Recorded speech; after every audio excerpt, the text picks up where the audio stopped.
Advertencias nefastas a Washington. El país está en caos, todos nuestros intereses se perderán, la vida de los americanos está en peligro, a pesar de que los reportes de los consejos indicaban lo contrario.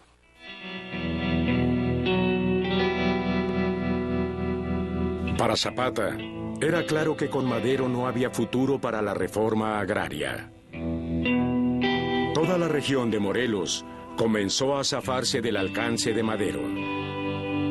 Zapata se había rebelado en nombre de Madero, pero Madero nunca lo había controlado, y lo que Zapata quería era una reforma inmediata a los asuntos de la tierra.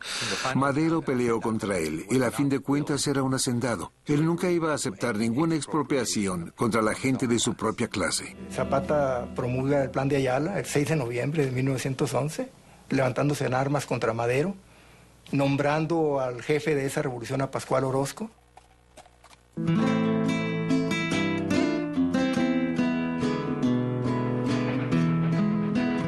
Cuando Emiliano Zapata y Pascual Orozco unieron fuerzas, representaron una seria amenaza contra Madero.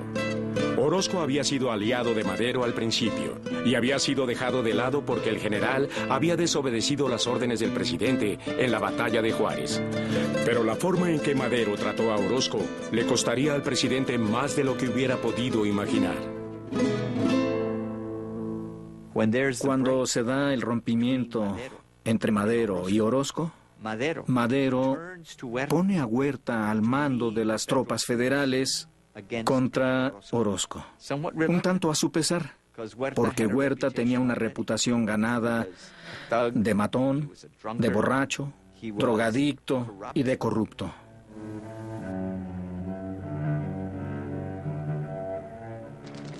Huerta fue tras Orozco con completa impunidad para aplastar la rebelión de Orozco,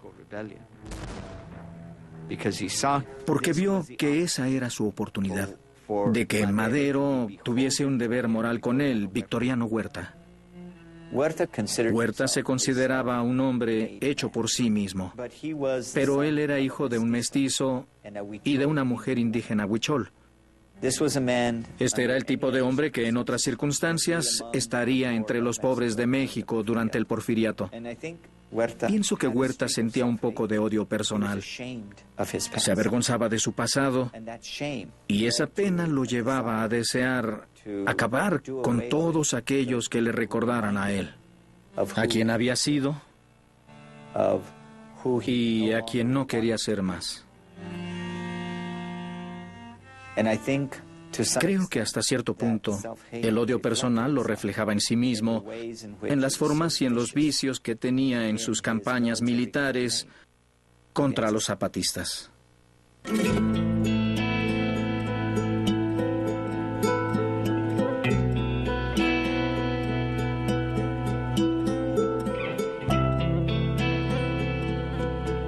Huerta was a typical caudillo. Huerta era el típico líder, el hombre a caballo de la política latinoamericana, y Henry Lane Wilson lo vio más adecuado que a Madero. El embajador Wilson mantuvo la presión.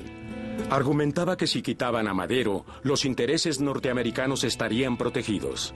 El embajador estuvo aún más cerca de Huerta, y el complot para eliminar a Madero tomó forma. A principios de 1913, las condiciones están ya perfectamente dadas para que Victoriano Huerta, junto con un grupo de militares porfiristas, decida ejecutar al presidente Francisco I. Madero y al vicepresidente José María Pino Suárez.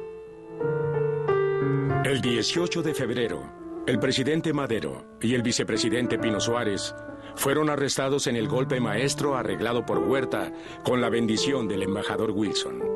La esposa de Madero fue a ver a Wilson y le rogó que interviniera para salvar la vida de su marido. Él le dijo: "La caída de tu marido se debe al hecho de que nunca quiso consultarme". Los hombres de Huerta advirtieron al guardia de la prisión que podía haber un intento de fuga de criminales peligrosos. La noche del 22 de febrero, justo afuera de las paredes de la cárcel de Lecumberri, Madero y Pino Suárez fueron asesinados.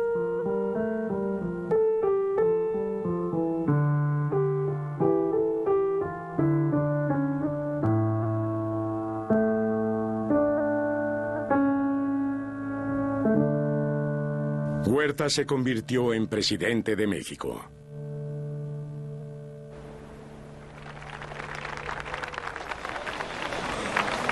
El 4 de marzo de 1913, Woodrow Wilson se convirtió en presidente de Estados Unidos. Mandó llamar a Henry Lane Wilson a Washington y lo despidió del cargo de embajador de México. La administración de Wilson se negó a aceptar el régimen de Huerta y comenzó a brindar su apoyo a la nueva alianza de generales revolucionarios, Carranza, Obregón y Francisco Villa. Así como la popularidad de Villa crecía en México, la imagen de Huerta en Estados Unidos se debilitaba. Washington sentía que Huerta iba a traicionar a Estados Unidos. En 1914 escucharon que un buque alemán que llevaba armas para Huerta iba a desembarcar en Veracruz. Para prevenir que estas armas llegaran a Huerta, Estados Unidos decidió invadir Veracruz. El 21 de abril de 1914, barcos de guerra de la flota norteamericana del Atlántico navegaron en el puerto mexicano de Veracruz. 3,000 marines norteamericanos invadieron la ciudad aplastando a las fuerzas mexicanas. En los siguientes días, cientos de hombres, mujeres y niños murieron en el fuego cruzado.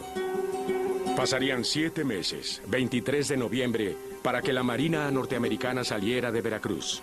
En poco tiempo, la popularidad de Huerta se elevó, pues todavía fue capaz de concentrar a todo lo ancho de la nación apoyo contra otra invasión norteamericana.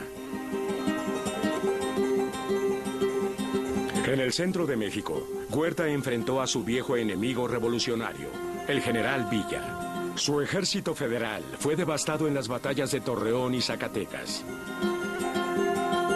Huerta estaba rodeado de enemigos. Temiendo por su vida, huyó y se embarcó en un barco alemán que iba rumbo a España. Era julio de 1914, unas cuantas semanas antes de que estallara la Primera Guerra Mundial en Europa. Cuando cae Huerta, hay varias facciones revolucionarias. Se reúne la Convención de Aguascalientes en octubre del 14 con representantes obregonistas de Carranza, con representantes del ejército villista. Las fuerzas revolucionarias están ahora divididas en 2 facciones. Una conocida como los constitucionalistas, encabezados por Carranza y Obregón, y otra encabezada por Villa y Zapata. Lo que pasa en Aguascalientes es que las diferentes facciones que habían derrotado a Huerta se reunieron para llegar a algún tipo de acuerdo sobre qué pasaría ahora. Lo que tenemos claramente son visiones competidas sobre la dirección que México necesitaba tomar. Y aun cuando hay intentos de reconciliación de estos diferentes puntos de vista, al final, la reconciliación no se da.